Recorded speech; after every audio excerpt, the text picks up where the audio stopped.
April 24, 2025 காலையில் எழுந்த பின் தான் என்னென்ன வேலை பார்ப்பாரோ பொதுவாக அந்த வேலையில் எல்லாமே பார்த்துக்கிட்டு இருக்காரு 60 வயசான முனிரெட்டி அப்படிங்கிறவர்.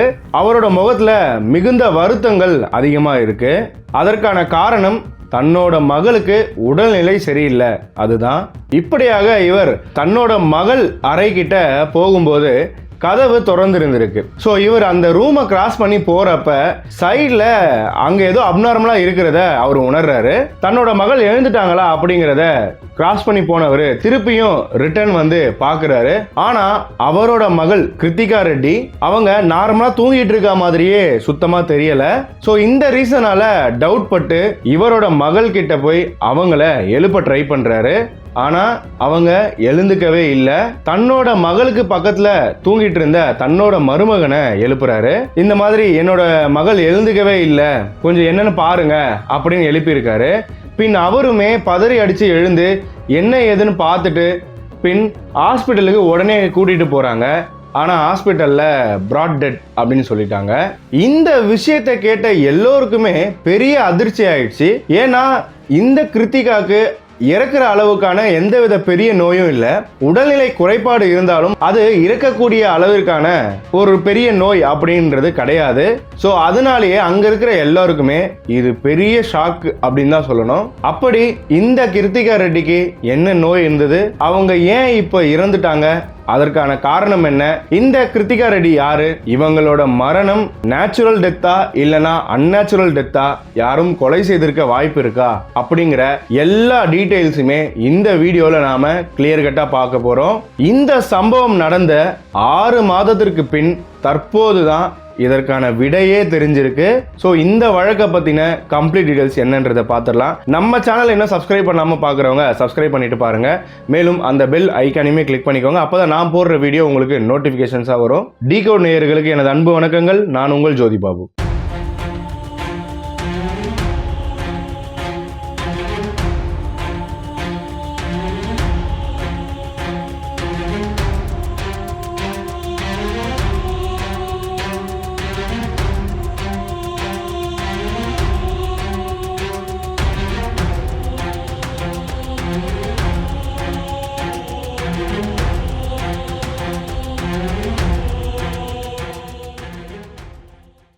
Anchor point design studio. நீங்கள் புதுசாக ஸ்டார்ட் அப் பண்ணியிருக்கீங்க, ஆனால் உங்களுக்கு பெரிய ஏஜென்சி, அதாவது டிஜிட்டல் மார்க்கெட்டிங் ஏஜென்சியை ஹையர் பண்ணி உங்களால் அஃபோர்ட் பண்ண முடியல அப்படிங்கிற பட்சத்தில் நீங்கள் எங்களை மாதிரி ஃப்ரீலான்ஸ் டீம் எடுத்துக்கலாம். எங்ககிட்ட டிஜிட்டல் மார்க்கெட்டிங்க்கு தேவைப்படுற எல்லா சர்வீசஸுமே இருக்குது. ஸோ இந்த சர்வீசஸ் எல்லாமே அஃபோர்டபுள் ப்ரைஸஸில் கொடுத்துக்கிட்டு இருக்கோம். நீங்கள் புதுசாக ஸ்டார்ட் அப்லாம் இருக்கீங்க அப்படின்னா நீங்களுமே இந்த கீழே இருக்க நம்பருக்கு கால் பண்ணலாம். அதே போல் நாங்கள் ஏஜென்சிக்குமே அவுட் சோர்சிங் பண்ணி கொடுத்துக்கிட்டு இருக்கோம். ஸோ நியூவாக ஸ்டார்ட் பண்ண டிஜிட்டல் மார்க்கெட்டிங் ஏஜென்சியாக இருந்தாலும் நீங்கள் எங்களுக்கு கால் பண்ணுங்க. நாங்கள் உங்களுக்கு அஃபோர்டபுள் ப்ரைஸில் கிராஃபிக் டிசைன்ல இருந்து வீடியோ எடிட்டிங்ல இருந்து வெப் டிசைனிங் இது போன்ற எல்லா டிஜிட்டல் மார்க்கெட்டிங் சர்வீசஸும் நாங்கள் அஃபோர்டபுள் ப்ரைஸஸ்ல கொடுத்துக்கிட்டு இருக்கோம். மேலும் விவரங்களுக்கு டிஸ்கிரிப்ஷன்ல எங்களோட டீடைல்ஸ், போர்ட்ஃபோலியோ, அது மட்டும் இல்லாம கான்டாக்ட் நம்பரும் கொடுத்துருக்கேன். கண்டிப்பா கான்டாக்ட் பண்ணுங்க. உங்க பிசினஸ்க்கு தேவைப்படுற சர்வீசஸை அஃபோர்டபுள் ப்ரைஸஸ்ல எடுத்துக்கலாம். டாக்டர் கிருத்திகா ரெட்டி இவங்க பெங்களூர்ல இருக்கிற விக்டோரியா ஹாஸ்பிட்டல்ல டெர்மட்டாலஜிஸ்டா இருக்காங்க. காது, தோல், முடி இதுக்கு எல்லாமே ஸ்பெஷலைஸ்டு ஒரு டாக்டராக இருப்பாங்க. ஸோ அந்த ஒர்க்கு தான் இவங்க பார்த்துட்டு இருக்காங்க. தன்னோட ப்ரொஃபஷனில் ரொம்பவுமே கியூரியஸாக இருக்கிற ஒரு டாக்டர் அப்படின்னு சொல்லலாம். அது மட்டும் இல்லாமல் இவங்க MBBS வைதேகி இன்ஸ்டிடியூட்டில் படிச்சிருக்காங்க. அது மட்டும் இல்லாமல் MD டெர்மட்டாலஜிஸ்ட் நவோதயா மெடிக்கல் காலேஜில் முடிச்சிருக்காங்க. தான் செய்யக்கூடிய இந்த ப்ரொஃபஷனாக மட்டும் இல்லாமல் ஒரு சர்வீஸாக ரொம்பவுமே லவ் பண்ணி இந்த டாக்டர் தொழிலை பண்ணிக்கிட்டு இருக்காங்க. இவங்க இந்த ப்ரொஃபஷனை ரொம்ப நேசிக்கிறதுனாலயே தான் ஒரு தனியா ஒரு கிளினிக் ஓபன் பண்ணணும் அப்படிங்கிறது இவங்களோட பெரிய ட்ரீம். மேலும் மே 4, 2025 ஸ்கின் அண்ட் ஸ்கேல்பல் அப்படிங்கிற ஒரு பெயர்ல கிளினிக்கையுமே ஓப்பன் பண்ணுறதுக்காக தயாராகிட்டு இருந்தாங்க. ஆனால் இவங்க அன்ஃபார்ச்சுனேட்டா ஏப்ரல் 24, 2025 நான் இன்ட்ரோல சொன்ன மாதிரி அன்னைக்கே அவங்க இறந்துட்டாங்க. இவங்களுக்கு மே 2024 இவங்க கூட அதே விக்டோரியா ஹாஸ்பிட்டல்ல சர்ஜனா இருக்கக்கூடிய மகேந்திரா ரெட்டி அவர் கூட கல்யாணம் ஆகுது. சில இடங்கள்ல இவங்க கல்யாணத்துக்கு முன்பே காதலித்து தான் கல்யாணம் பண்ணியிருக்காங்க அப்படின்னு சொல்லப்படுது. இப்படியாக இவங்களோட வாழ்க்கை ரொம்ப ஸ்மூத்தா போய்கிட்டு இருக்கு, ரொம்ப ஹாப்பியாவுமே இருந்துகிட்டு இருக்காங்க. இப்படி நல்லா போய்கிட்டு இருந்த இந்த சமயத்துல தான் டாக்டர் கிருத்திகா ரெட்டிக்கு கேஸ்ட்ரிக் டிஸ்கம்ஃபர்ட்டும் அது மட்டும் இல்லாமல் மெட்டபாலிக் டிஸார்டருமே அவங்களுக்கு வருது. இதனால ரொம்ப நாளாக அவதிப்பட்டே வந்துக்கிட்டு இருக்காங்க. ட்ரீட்மெண்ட்ஸுமே அவங்களுக்கு போயிட்டு தான் இருக்கு. மேலும் இது போல இந்த ப்ராப்ளம் அடிக்கடிக்கு இவங்களுக்கு வந்திருக்குங்க. அது மட்டும் இல்லாமல் இவங்களுக்கு இந்த ப்ராப்ளம்ஸ் திருமணத்துக்கு முன்னாடியிலேருந்தே இருந்திருக்கு அப்படிங்கிறதும் ஒரு தகவலாக இருக்குது. இந்த கேஸ்ட்ரிக் ட்ரபிளுக்கும் இந்த மெட்டபாலிக் டிஸார்டருக்காகவும் டாக்டர் கிருத்திகா ரெட்டியோட கணவர் மகேந்திரா ரெட்டியே இவங்களுக்கு ட்ரீட்மெண்ட் கொடுக்கறதுக்காக களத்தில் இறங்குறாரு. அப்படியாக இவங்களுக்கு ஐவி போடுறாரு, அதாவது நரம்பு மூலியமாக மருந்து ஏற்றுறதுக்கான ஒரு செயல்முறை தான் ஐவி ட்ரீட்மெண்ட் அப்படின்னு சொல்லுவோம். இந்த ட்ரீட்மெண்ட்டை மகேந்திரா ரெட்டியே ஸ்டார்ட் பண்ணுறாரு. மேலும் கிருத்திகா ரெட்டி இப்படி உடல்நிலை சரியில்லாத காரணத்தினால அவங்கள பார்த்து கொள்ள ஆள் இல்லை அப்படிங்கிற ஒரு ரீசனால கிருத்திகா ரெட்டியோட அம்மா வீட்டுக்கே எடுத்துகிட்டு போயிட்டு அங்கேயே ட்ரீட்மெண்ட் கொடுக்கலாம் அப்படிங்கிற ஒரு பிளானில் அதே நாள் ஏப்ரல் 21, 2025 அன்றே கிளம்புறாங்க. மேலும் இவங்களால தனியாக எந்த வேலையுமே செய்ய முடியாது அப்படிங்கிற ஒரு காரணத்தினாலையுமே அவங்களோட தாயார் வீட்டுக்கு கொண்டு போய் விட்டுடுறாரு. அது மட்டும் இல்லாமல் அடுத்தடுத்த ட்ரீட்மெண்ட்டும் அங்கேயே போயிட்டு பார்க்குறாரு. மறுபடியும் அதே நாள் ஏப்ரல் 21, 2025 அன்னைக்கு நைட்டு மறுபடியுமே அந்த ஐவியில் ஒரு டோஸ் செலுத்துறாரு. ஏப்ரல் 23, 2025 இந்த ஐவி போட்ட இடம் ரொம்ப வலிக்குது அப்படின்னு மெசேஜ் பண்ணியிருக்காங்க. அதை ரிமூவ் பண்ணிடாத அப்படின்னு மகேந்திரா ரெட்டி இன்ஸ்ட்ரக்ஷனும் கொடுத்துருக்காரு.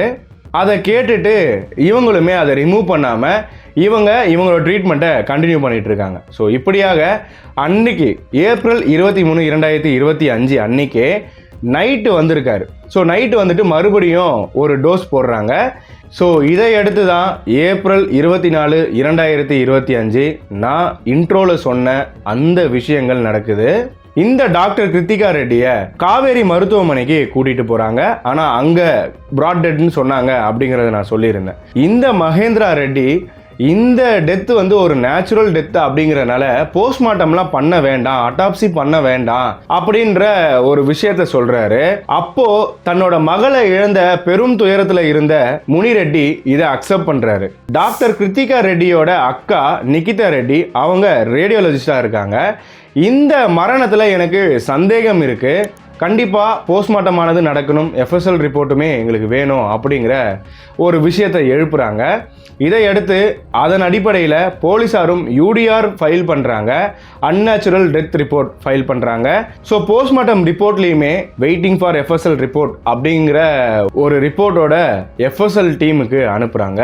பின் இதை அடுத்து தற்போது அக்டோபர் 14, 2025 மணிப்பால் உடுப்பியில் இந்த டாக்டர் மகேந்திரா ரெட்டி கைது செய்யப்படுறாரு. ஏன் சம்பந்தமே இல்லாமல் மகேந்திரா ரெட்டியை அரெஸ்ட் பண்ணுறாங்க அப்படிங்கிற ஒரு கேள்வி, ஒரு சந்தேகமானது இப்போ உங்களுக்கு எழுந்திருக்கும். ஆனால் அதற்கான ரீசன் என்ன அப்படின்னு தெரிஞ்சால் இவனை கைது செய்ததில் தப்பே இல்லை அப்படிங்கிறது தான் உங்களோட ஆன்சராகவுமே இருக்கும்.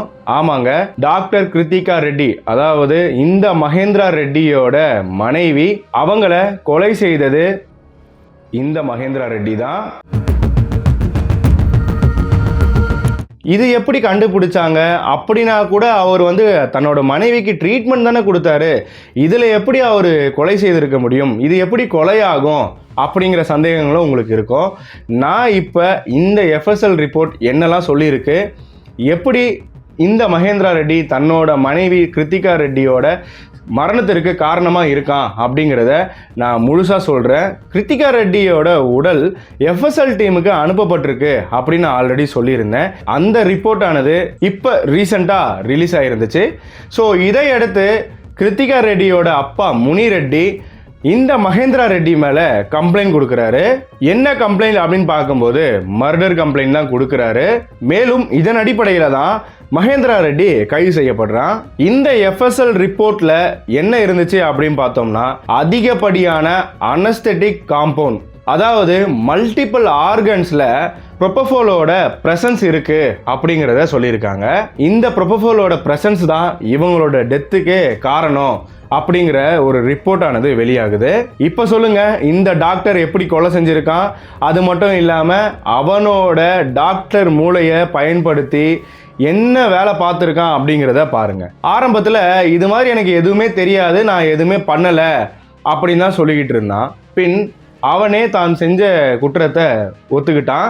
இப்படி மகேந்திரா ரெட்டி தன்னோட மனைவியை கொலை செய்யறதுக்கு என்ன காரணம் அப்படின்னு கேட்கும்போது அவன் சொன்னது, இந்த டாக்டர் கிருத்திகா ரெட்டி திருமணத்திற்கு பிறகு பல முறை இந்த மாதிரி இவங்களுக்கு உடல்நிலை சரியில்லாத ஒரு சூழ்நிலை ஏற்பட்டிருக்கு. அப்போதான் இவருக்கு தெரிய வந்தது அது கேஸ்ட்ரிக் ட்ரபிள், அது மட்டும் இல்லாம இந்த மெட்டபாலிசம் டிசார்டர் அப்படிங்கிற மாதிரி. இந்த கேஸ்ட்ரிக் ப்ராப்ளம்ன்றது வைரல் இன்ஃபெக்ஷனால குடல் மற்றும் வயிறு சம்பந்தப்பட்ட ஒரு சின்ன ப்ராப்ளம் தான். ஆனா இது அந்த அளவுக்கு பெரிய நோயா அப்படின்னு கேட்டா இல்ல அப்படிங்கிறது தான் தகவல்களா இருக்கு. அது மட்டும் இல்லாம இந்த பிரச்சனை நான் ஆல்ரெடி சொல்லியிருந்தேன், டாக்டர் கிருத்திகா ரெட்டிக்கு கல்யாணத்துக்கு முன்னாடியிலிருந்து இந்த பிரச்சனை இருந்திருக்கு. ஆனால் இந்த விஷயங்களை மகேந்திரா ரெட்டி கிட்ட சொல்லாமல் கல்யாணமானது பண்ணியிருக்காங்க. அதனால இந்த மகேந்திரா ரெட்டிக்கு ஒரு கோபம் இருந்திருக்கு. தன்னை ஏமாத்தி இந்த பெண்ணை கல்யாணம் பண்ணிட்டாங்க அப்படிங்கிற ஒரு மைண்ட் தாட் அவனுக்குள்ள ஓடிக்கிட்டே இருக்கு. அப்படியா, அப்ப அவனை ஏமாத்துனது தப்பு தானே அப்படின்னு நீங்க யோசிக்கலாம். நான் எல்லா வீடியோலையும் சொல்ற மாதிரி யாரு எதுக்கு எப்படி செஞ்சிருந்தாலுமே குற்றம் தான். எந்தவித பிரச்சனைக்குமே கொலை முடிவு கிடையாது. மேலும் இந்த டாக்டர் கிருத்திகா ரெட்டி அடிக்கடிக்கு இந்த மாதிரி உடல்நிலை சரியில்லாம போறதுனால இவனுக்கு ரொம்பவுமே எரிச்சல் வந்திருக்கு. அதனால தன்னோட மெடிக்கல் மூளை, தன்னோட டாக்டர் மூளையை யூஸ் பண்ணி எப்படி இந்த விஷயம் செய்யணும் ஆனா மாட்டாம எப்படி செய்யறது அப்படின்னு யோசிச்சு தன்னோட ஹாஸ்பிட்டல்ல ஆபரேஷன் தியேட்டர்கள்ல மட்டும் யூஸ் பண்ணக்கூடிய ஹை லெவல் அனஸ்தட்டிக் காம்பவுண்டை இந்த கிருத்திகா ரெட்டிக்கு ஐவி மூலியமா இன்ஜெக்ட் பண்ணியிருக்கான். ஸோ இந்த விஷயம் அதிகமா கொடுக்க டோசேஜ் அதிகமான காரணத்தினால தான் அவங்க இறந்திருக்காங்க. தன்னோட வீட்லயே இந்த கிருத்திகா ரெட்டி இறந்திருந்தாங்க அப்படின்னா எல்லாரோட சந்தேகமும் இந்த மகேந்திரா ரெட்டி மேலதான் ஃபர்ஸ்ட் வரும் அப்படிங்கிற ஒரு ரீசனால இவன் அதையுமே யோசிச்சு அவங்களோட தாயார் வீட்டில் எடுத்துட்டு போய் விட்டு இருக்கான். மேலும் இவன் மேல சந்தேகம் எதுவும் வரக்கூடாது அப்படிங்கிற ரீசனால சிகிச்சை அளிக்கிற மாதிரி இந்த மயக்க மருந்தை இன்ஜெக்ட் பண்ணி கொடூரமான ஒரு கொலை செய்திருக்கான். கிருத்திகா ரெட்டியோட வீட்டில் இருந்த எல்லோருமே இவர் சிகிச்சை தான் அளிக்கிறாரு அப்படின்னு ரொம்பவுமே நம்பினாங்க. அது மட்டும் இல்லாமல் கிருத்திகா ரெட்டி ஒரு டாக்டராகவே இருந்த போதிலும் தன்னோட கணவன் என்ன மருந்து கொடுக்குறாரு அப்படிங்கிறத கூட கவனிக்காம கண்மூடித்தனமான நம்பிக்கையில இருந்திருக்காங்க. இது இந்த மகேந்திரா ரெட்டி மேல அவங்க வச்சிருந்த நம்பிக்கையை எடுத்துக்காட்டுதுங்க. ஐபிசி செக்ஷன் 103 கீழே இந்த வழக்கு பதியப்பட்டிருக்கு. மேலும் வெறும் இந்த காரணத்துக்காக தான் இவன் இந்த கொலையை செஞ்சிருக்கானா இல்லனா இல்லீகல் அஃபைர்ஸ் எதுவும் இருக்கா அப்படிங்கிற ஒரு கோணத்திலுமே போலீசார் விசாரிச்சுட்டு வந்துட்டு இருக்காங்க. தன்னோட அதிகார துஷ்பிரயோகம் பண்ணி தான் ஆப்ரேஷன் தியேட்டருக்குள்ள மட்டும் ரொம்பவுமே கான்ஃபிடென்ஷியலா யூஸ் பண்ற அந்த அனஸ்தெட்டிக் காம்பவுண்டை எடுத்துட்டு வெளியே வந்திருக்கான். ஸோ அதற்கான விசாரணையுமே ஒரு பக்கம் போய்கிட்டு தான் இருக்கு. அந்த ஹாஸ்பிட்டல்லையுமே மருந்துகள் காணாம போயிருக்கு, இல்லைன்னா அன்வான்டா யூஸ் ஆயிருக்கு அப்படின்னா கண்டிப்பா அதை ஏன் அந்த மருத்துவமனையில கணக்கெடுக்கல, இல்லை மிஸ் ஆனதை பத்தி ஏன் எதையுமே பேசல, அவங்களுக்கு மிஸ் ஆனது தெரியுமா இன்னும் அப்படிங்கிறதே தெரியல. அதையுமே இந்த மகேந்திரா ரெட்டி தன்னோட பவரை வச்சு மறைச்சிருப்பாரோ அப்படிங்கிற சந்தேகங்களும் இப்போ எழுது. ஸோ கண்டிப்பாக இந்த மருத்துவமனையில் மிஸ் ஆகக்கூடிய இந்த அனஸ்தெட்டிக் காம்பவுண்டில் ஏன் அவங்க கணக்கில் வரல, அப்படின்லாம் மிஸ் ஆன கம்ப்ளைண்ட்ஸும் எதுவுமே ரெஜிஸ்டர் பண்ணல. அப்படி பண்ணியிருந்தாங்கன்னா ஓகே, அப்படி பண்ணலை அப்படின்னா கண்டிப்பாக அவங்க மேலேயுமே விசாரணை பாய வாய்ப்பு இருக்குது. இந்த சம்பவத்தை பற்றி போலீஸார் கூறுவது என்ன அப்படின்னு பார்த்தோம்னா, இந்த மகேந்திரா ரெட்டி தன்னோட மெடிக்கல் நாலேஜை வச்சு இந்த டாக்டர் கிருத்திகா ரெட்டியோட உடல்நிலையை சரியாக புரிஞ்சுக்கிட்டு எந்த நேரத்தில் எப்படி ஊசி போட்டால் இவங்களோட மரணமானது நிகழும், அது மட்டும் இல்லாமல் இந்த மகேந்திரா ரெட்டியும் மாட்டிக்காம எப்படி பண்ணணும் அப்படிங்கிறத பக்காவா கிளியரா பிளான் பண்ணியிருக்கான் அப்படிங்கிறத போலீசார் தரப்புல இருந்து சொல்லப்படுது. மேலும் இதை அடுத்து ப்ரீவியஸ் கிரைம் ரெக்கார்டு ஏதாவது இருக்கா மகேந்திரா ரெட்டி மேல அப்படின்னு பார்க்கும்போது பல திடுக்கிடும் தகவல்கள் வெளியே வருது. இந்த மகேந்திரா ரெட்டியோட ட்வின் பிரதர் நாகேந்திரா ரெட்டி பல சீட்டிங் வழக்கு, அது மட்டும் இல்லாம பல குற்ற சம்பவங்கள்லையுமே ஈடுபட்டதா தெரிய வருது. இதனால ஹல் போலீஸ் ஸ்டேஷன்ல 2018 பல வழக்குகளானது பதியப்பட்டிருக்கு அப்படிங்கிற அப்படிங்கிறத போலீசார் கண்டுபிடிச்சிருக்காங்க.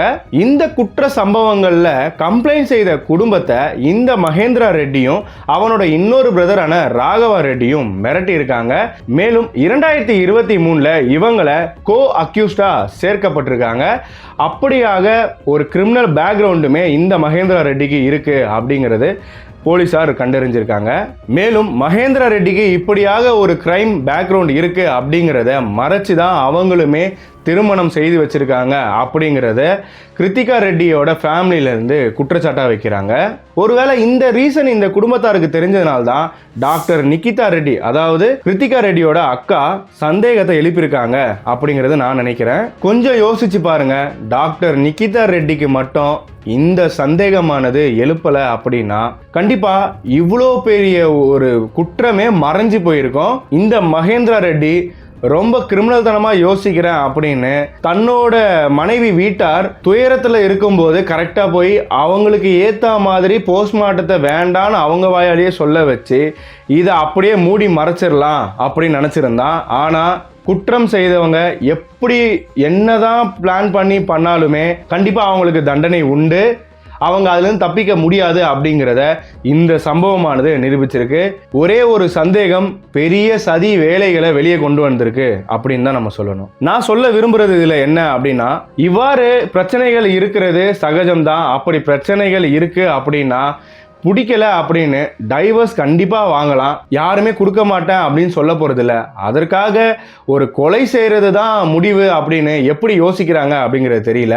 இவன் ஒரு டாக்டராகவே இருந்த போதிலும் என்னதான் நாலேஜை யூஸ் பண்ணாலும் நாளைக்கு போஸ்ட்மார்ட்டம் அப்படி இல்லைன்னா எஃப்எஸ்எல்னு போச்சுன்னா கண்டிப்பாக மாட்டுவோம் அப்படிங்கிறதுமே தெரிஞ்சும் இந்த கொலை சம்பவத்தில் ஈடுபட்டிருக்கான் அப்படிங்கிறது முட்டாள்தனமாக இருக்குது. ஏன்னா பல கேஸ் இவங்களுமே பார்த்துருப்பாங்க. ஒரு சர்ஜன் அப்படின்னும் போது எப்படி இருந்தாலும் இதை கண்டுபிடிச்சிருவாங்க அப்படிங்கிற ஒரு யோசனை இருந்திருக்கணும். ஆனால் அவன் கரெக்டாக தான் பிளான் பண்ணியிருக்கான். பட் இந்த டாக்டர் நிகிதா அவங்களோட சந்தேகம் மட்டும்தான் இன்னைக்கு இந்த வழக்கையே வெளியே கொண்டு வந்திருக்கு. ஆனால் யோசிச்சு பாருங்க, அன்னைக்கு மட்டும் அவங்க சந்தேகத்தையே எழுப்பலைன்னா இது கண்டிப்பாக வெளியே வந்திருக்காதுங்க. மேலும் உடல்நிலை சரியில்லாத காரணத்துக்காக தானே இறந்துருக்காங்க அப்படின்னு சொல்லி போஸ்ட்மார்ட்டத்தை தவிர்த்துடலாம் அப்படின்னுமே அவன் நினைச்சிருக்கலாம். அதுக்கும் வாய்ப்பு இருக்கு. பிடிக்கலனா விலகிடணும். அதை விட்டுட்டு கொலை செய்யறது கண்டிப்பா ஒரு முடிவாகாது. ஒருத்தரை கொன்னுட்டு நீங்க அதுக்கடுத்து நிம்மதியா வாழ்ந்துடலாம் அப்படிங்கறத மட்டும் நினைக்காதீங்க. எத்தனை வருடங்கள் ஆனாலும் சட்டத்துல இருந்து யாருமே தப்பிக்க முடியாது அப்படிங்கிற ஒரு விஷயத்துக்கு ஏற்ற மாதிரியே இந்த மாதிரியான சம்பவங்கள்லாம் பார்க்கும்போது தான் தெரியுது. மேலும் நம்ம சேனல்லையே சிஸ்டர் அபயாவோட கேஸ் 2 பார்ட்டா நான் போட்டிருக்கேன். கிட்டத்தட்ட 25 வருடங்களுக்கு பிறகுதான் அவங்களுக்கு நீதியானது கிடைச்சது. பல பேர் அதுல அந்த சாட்சியங்களை அழிக்க பார்த்தும் மறுபடியும் கோர்ட்டே இறங்கி இவங்களோட கேஸை நடத்த சொல்லி இந்த கொலைக்கான ரீசனை நீங்கள் கண்டுபிடிச்சே ஆகணும் அப்படின்னு சொல்லி இந்த மாதிரியான பல ட்ரையல்கள் போய் கடைசியில் அவங்களுக்கான நீதி கிடைக்கப்பட்டது. ஆனால் அதுக்கு 25 வருடங்கள் ஆச்சு. இது கொஞ்சம் லேட்டு தான். ஆனால் இந்த விஷயத்தில் நம்ம என்ன ஒன்று புரிஞ்சுக்கணும் அப்படின்னு கேட்டிங்கன்னா, எத்தனை வருடங்கள் ஆனாலும் நீதியானது கண்டிப்பாக கிடைக்கும் அப்படிங்கிறது தான். ஸோ அந்த வீடியோவை பார்க்காதவங்களுக்கு கண்டிப்பாக நான் ஐ பட்டன்லையுமே வீடியோ கொடுக்குறேன். கண்டிப்பாக நீங்கள் எல்லோருமே பார்க்கணும். நம்ம சேனலை இன்னும் சப்ஸ்கிரைப் பண்ணாதவங்க சப்ஸ்கிரைப் பண்ணிக்கோங்க. மேலும் அந்த பெல் ஐக்கானையுமே கிளிக் பண்ணிக்கோங்க. அப்போ தான் நான் போடுற வீடியோ உங்களுக்கு உடனுக்குடனே நோட்டிஃபிகேஷனாக வரும். இந்த மாதிரி ஒரு வழக்கு நடந்திருக்கு அப்படிங்கிறது உங்கள் ஃப்ரெண்ட்ஸ் அண்ட் ஃபேமிலிக்கு யாருக்குமே தெரியல அப்படின்னா கண்டிப்பாக அவங்களுக்குமே ஷேர் பண்ணுங்கள். மேலும் இந்த வழக்கை பற்றி நீங்கள் என்ன நினைக்கிறீங்க அப்படிங்கிறதுமே கமெண்ட்டாக போடுங்க. கண்டிப்பாக நான் எல்லாரோட கமெண்ட்ஸுமே படிக்கிறேன். மேலும் பல வழக்குகள் இது போல் நம்ம பார்க்க இருக்கிறோம். மற்றும் ஒரு வீடியோவில் சந்திக்கலாம். தொடர்ந்து இணைந்திருங்கள். நான் உங்கள் ஜோதி பாபு. நன்றி.